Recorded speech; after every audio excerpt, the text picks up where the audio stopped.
Ele lidera a NIO, uma empresa de tecnologia que surgiu com uma missão audaciosa, que é revolucionar o mercado de internet fibra no Brasil, e já conta com uma base de 4 milhões de clientes, com uma promessa, que é oferecer uma experiência digital transparente, confiável. O Show Business, esse bloco do Show Business vai receber Márcio Fabris, CEO da NIO. Obrigado, Márcio, pela presença aqui em nosso estúdio.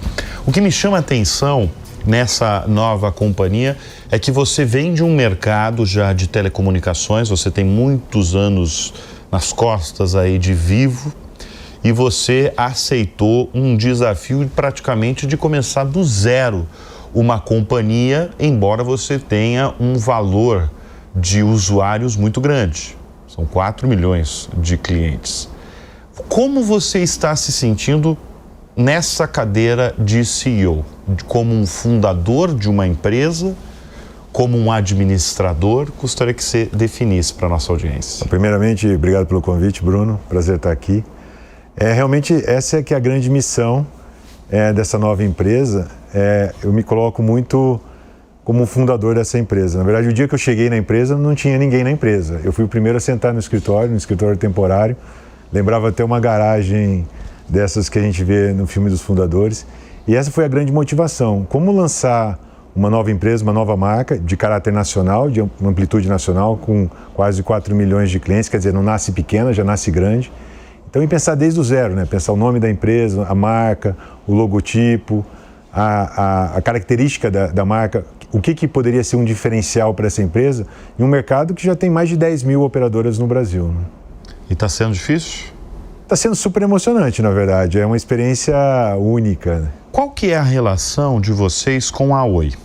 A verdade é que essa base de clientes que hoje é da NIO, são esses quase 4 milhões de clientes, nasceram da Oi, né? Então, a gente adquiriu a base de clientes, a gente não adquiriu a empresa Oi, mas esses clientes eram clientes do produto Oi Fibra.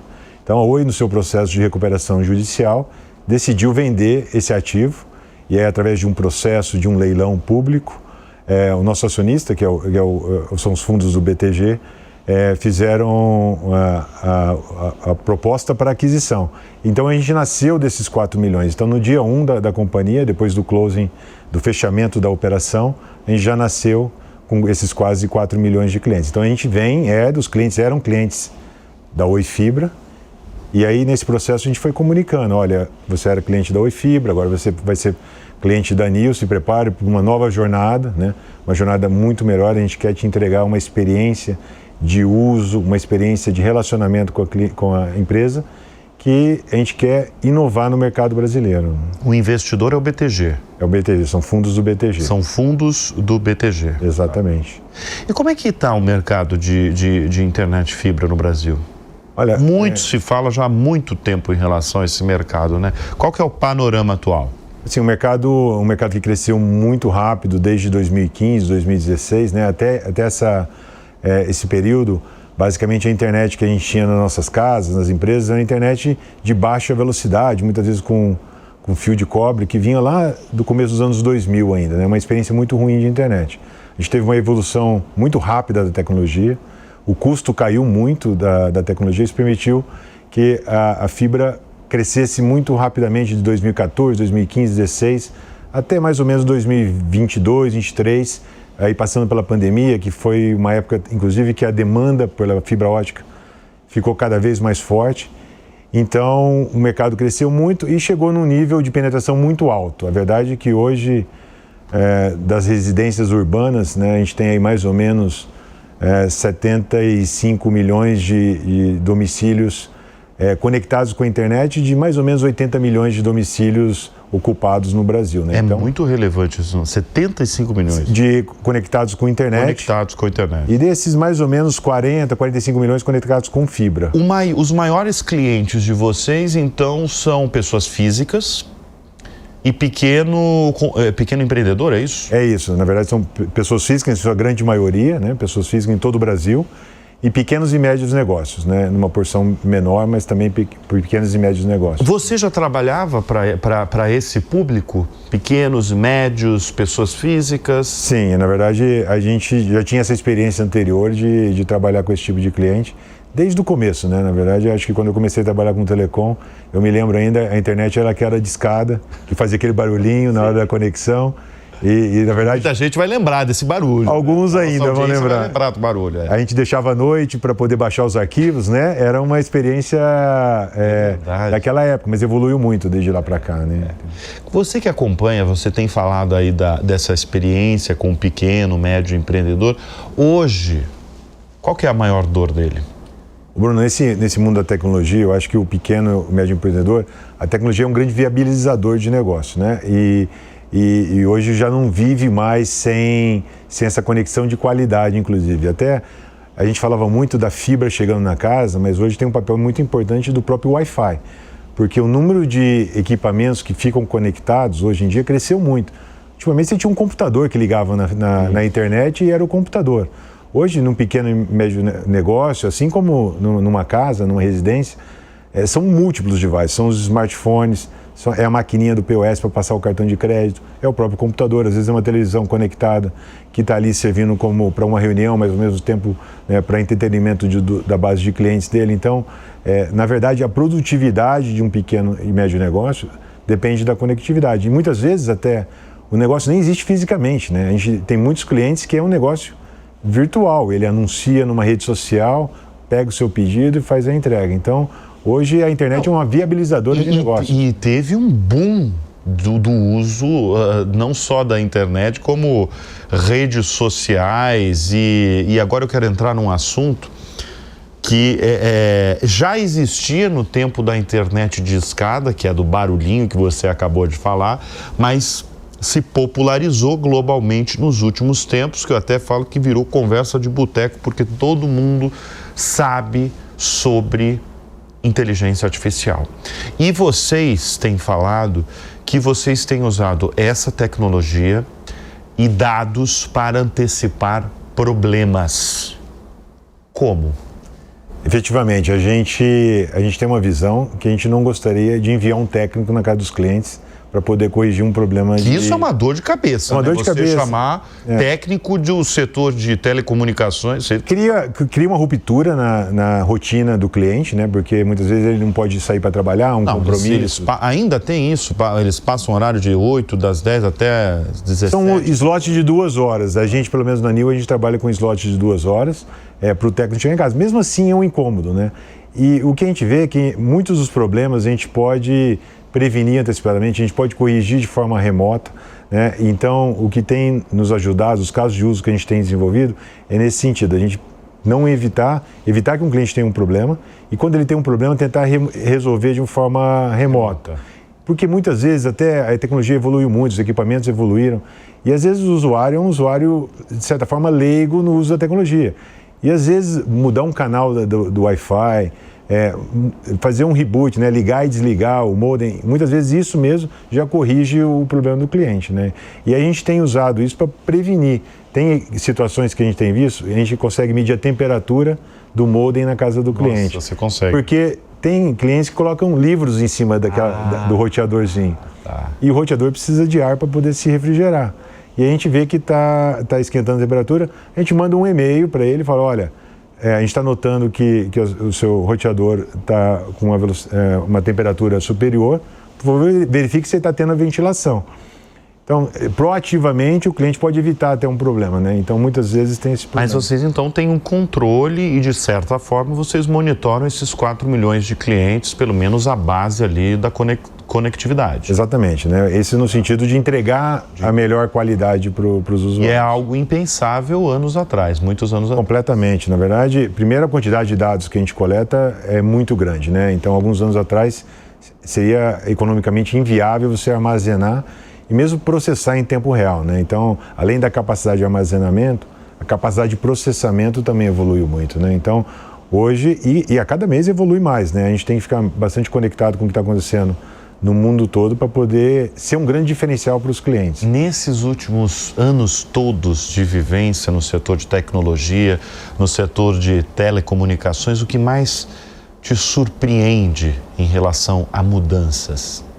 Eu acho que é um setor que evoluiu bastante, assim, se você olhar desde lá do ano, perto do ano 2000, quando eu comecei, acho que a imagem das operadoras como prestadores de serviço melhorou bastante nesse período, mas uma motivação que a gente tem, quando a gente criou a ANEEL, é ir além nisso também, de como romper com práticas do setor de telecomunicações que, ainda que tenham evoluído, e a gente hoje tem muito menos reclamações do que o setor tinha 5, 10 anos atrás, ainda tem condições hoje em dia que pode ser feito diferente. Aquela questão de ser uma marca que as pessoas amam de verdade, que tem fãs sobre a marca. É aí que a gente quer diferenciar a ANEEL como operadora. Pra você ter uma ideia, a gente lançou a marca agora, 2 meses atrás, oficialmente, com uma campanha nacional, e a gente prometeu não reajustar os preços até 2028. No momento que se falava de inflação saindo do controle e tudo, a gente... Essa é uma promessa de vocês, então. Promessa feita e aí... Vai cumprir, hein? Com certeza, com certeza. Na verdade, não alterar o preço até 2028. Desses planos, a gente lançou planos novos da ANEEL agora, e nesses planos que a gente lançou, junto com a marca, a gente não vai mudar o preço. Mas isso você falou que surpreendeu o quê? Surpreendeu o mercado, surpreendeu o... É uma prática nova, na verdade, não só em telecom, mas a gente não conseguiu identificar nenhuma empresa que tivesse publicamente, aqui no Brasil, feito uma promessa de ficar 3 anos praticamente sem reajustar o preço. Lembrando que o Brasil estava num momento, inclusive, quando a gente decidiu fazer isso, foi no começo do ano ali, um momento que se falava que a inflação podia sair do controle ainda. Então a gente procurou alguma coisa e é só o primeiro passo que a gente está dando. A gente quer realmente fazer a ANEEL ser uma empresa diferente no setor, né? Ô Márcio, a gente tem conversado com o setor de telecomunicações há um bom tempo, inclusive nas últimas edições aqui do Show Business a gente recebeu o presidente da Vivo, Christian Gebara, e ele também falou sobre a mudança no setor de telecomunicações, como uma companhia como a dele começou, uma companhia de telecomunicações e evoluiu, virou o que ele define uma empresa de tecnologia, né, que oferece hoje vários setores, tem várias formas de receita. Como é que você se posiciona, você que está surgindo com uma nova empresa ali, nesse cenário, esse cenário disputadíssimo e nesse cenário que está buscando muito mais tecnologia do que telecomunicações? Eu acho que a tecnologia é fundamental aqui para o setor. Eu acho que é um setor que tem uma diversidade muito grande de players, né? A gente tem desde as grandes operadoras que fazem um excelente trabalho nacionalmente, mas a gente tem competido mais de 10 mil provedores de fibra no Brasil. E a gente tem provedores que têm 2 mil clientes. Então a ANEEL é a segunda maior empresa de fibra do Brasil, né? A Vivo é a primeira, mas a gente tem concorrentes com 2 mil clientes. São concorrentes que às vezes atendem meio bairro de uma cidade de 30 mil habitantes. Então é um ambiente competitivo muito diverso, né? Muito diversificado e que a gente tem que saber operar nesse meio. Eu acho que a gente nasce especialista em fibra ótica, né? Residencial e para pequenas e médias empresas. Acho que isso nos diferencia das grandes operadoras, porque nosso foco está 100% do tempo em buscar as tecnologias para entregar a melhor experiência no uso da fibra ótica. A gente não está nessa fase de diversificação de negócios, de buscar outros setores, a gente está muito focado em ter o melhor serviço de fibra ótica do país. Como é que você vê a companhia daqui a 5, 10 anos? Nosso sonho é grande. A gente quer ser uma empresa líder no setor de telecomunicações no Brasil, expandindo para outros negócios. Outros negócios, então está na mira outros negócios. Hoje vocês estão focados na fibra. A gente está focado na fibra hoje, estamos fazendo ali o dever de casa de construir essa empresa que nasceu do zero, então tem muito trabalho de construir sistemas, de construir processos, mas é um setor que também deve passar por consolidação, então a gente nasceu uma empresa de um pouco mais de 4 bilhões de reais de receita, sem dívida, a gente não tem nenhuma dívida, a gente tem acionistas muito fortes, então a gente também vê um processo de consolidação que será natural nesse setor, com mais de 10 mil operadores, e outros países normalmente são 5, 6, 7 operadores. Aqui a gente tem mais de 10 mil operadores. Então a gente deve crescer organicamente, mas deve crescer também através de aquisições. Você está falando de uma companhia bilionária, com bilhões de receita, sem dívidas, com bons investidores conhecidos, investidores sólidos. Mas qual é a barreira de vocês? Tem uma barreira, tem um grande desafio? A gente não enxerga limites para a gente, na verdade, acho que é isso que tem nos motivado. Acho que depende muito da gente, de fazer um trabalho, de construir esse diferencial. A gente chegou tarde na festa, a verdade é essa, o mercado já está penetrado, a gente é uma marca nova em um mercado o crescimento já é menor. Então a gente tem que começar a tirar clientes dos nossos competidores. Eu acho que o que nos impede é o nosso próprio modelo mental, de poder romper com as regras da indústria e poder criar, assim como esse exemplo do preço que não muda até 2028, criar novas propostas que possam nos diferenciar da concorrência. Né? E o que mudou? Você que está um bom tempo no setor, o que mudou no perfil do consumidor brasileiro? Eu acho que tem mais informações em primeiro lugar, né? O consumidor hoje, ele consegue muito rapidamente entender de outros clientes, através de revisões na internet, tipo de coisa, qual os benefícios, as fortalezas e as deficiências das empresas. Então, as empresas precisam trabalhar muito em construir reputação. Acho que isso é um tema que a gente tem bastante central também. Não basta mais só fazer uma publicidade bonita, ter um serviço que entrega a qualidade que está falando. Você precisa construir reputação. E a reputação é no dia a dia em todos os setores. A gente, por exemplo, agora no lançamento da marca, a gente vinha fundando uma empresa, 4 milhões de clientes, mas que tinha um histórico já. Então, no lançamento, a gente fez um lançamento que a gente investiu bastante também em redes sociais, em publicidade, mas a gente tinha que dar um atendimento nos comentários, que era uma coisa assim, que a gente não estava esperando tanto.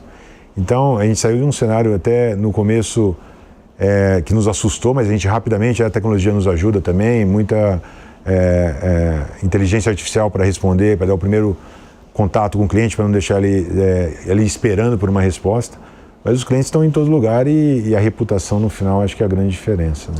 Você que passou por grandes companhias, meio que focado aí no setor de telecomunicações, né? Vou fazer uma pergunta clássica aqui no Show Business. Quem são as suas referências no mundo dos negócios, na vida? Olha, é uma pergunta difícil, sim. Eu aprendi muito, acho que no começo da minha carreira. Eu comecei, logo que eu me formei, eu comecei numa consultoria, na McKinsey, uma empresa de consultoria estratégica. Teve ali um grupo de pessoas, 2 ou 3 sócios que me ajudaram muito na formação. Acho que foi um começo importante para mim. Eu acho que essa trajetória de 20 anos que eu passei entre Telefônica e Vivo também, muitas pessoas importantes, líderes, inspiradoras que eu tive no começo ali me ajudaram bastante. Assim, na verdade, isso vai te ajudando a moldar, pegando um pouquinho de cada um, né? Vai mudando você como pessoa e profissional. Exatamente, é isso. E você vai capturando um pouco de que se aprende vendo uma entrevista. As entrevistas são muito inspiradoras, né? Com executivos, a gente consegue às vezes capturar pequenas vezes a convivência, né? Às vezes tomar um café com um executivo experiente te traz um insight que te leva para frente. Essa semana mesmo eu estava almoçando com uma pessoa que fundou uma empresa e já tinha saído, estava no conselho agora, e ele estava me falando sobre presença, né? Como que às vezes você estar presente é importante, você estar nos lugares com as pessoas certas e poder ter a abertura para escutar, né? Que às vezes a gente fica ali atolado no dia a dia, fica de reunião em reunião, a gente não tem essa chance de aprender.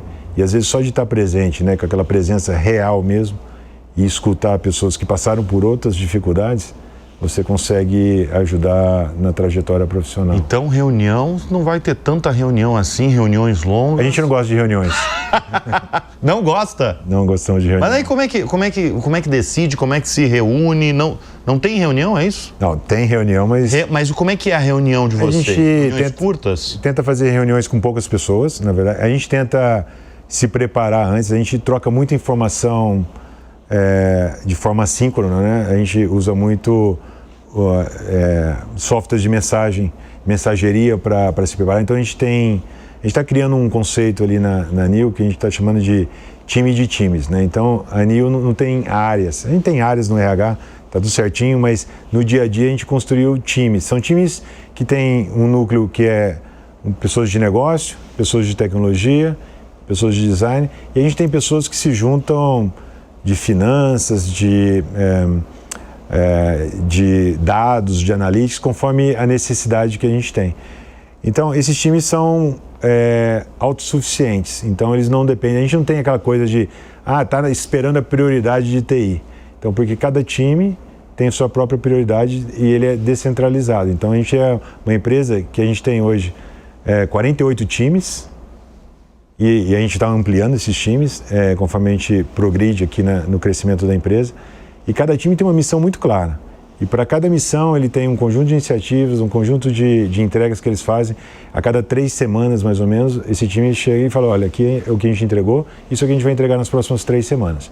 Então, isso facilita muito a troca de informação, a gente usa muito documento escrito para poder se preparar para a reunião, então a gente tenta, sempre que possível, mandar antes.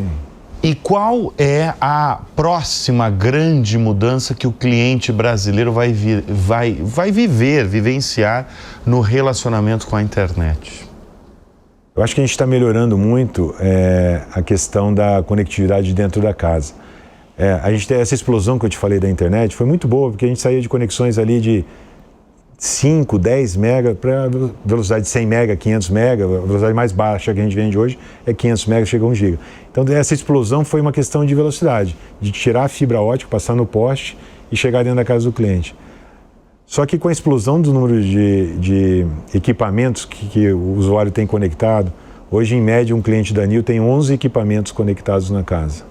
Então isso inclui smartphones, inclui TVs conectadas. 11 é coisa pra caramba. Hoje tem mais TVs conectadas nas casas do que smartphones. Mais TVs conectadas? Sim, na verdade a audiência... Quer dizer, a TV continua vivíssima, então. Super, e agora a TV um pouquinho diferente do que a gente costumava ver, né? Então os programas estão também... Tem os programas da grade, mas tem os programas que ficam disponíveis para assistir depois. Isso tudo através da internet, né? Então, a grande mudança é como que a gente vai levar essa conectividade para funcionar com múltiplos devices dentro da casa. É o que lá na NIO a gente está chamando de concierge do Wi-Fi. A gente quer montar um concierge do Wi-Fi. Você vai ter seu personal Wi-Fier. Então, alguém que te ajuda a dar essa conectividade dentro de casa, né? Muito bem, nós estamos diante de Márcio Fabres, o CEO da NIO, que há poucos meses, né? Na verdade já passou um semestre, né? Porque se começou em dezembro, está criando uma empresa do zero que já conta com 600 profissionais, 4 milhões de clientes, receita bilionária e sem dívidas. É isso aí. Esqueci de mais alguma coisa? Não, é isso. E muito obrigado sempre pela sua audiência, pela sua companhia. O Show Business vai ficando por aqui. Até semana que vem. Tchau.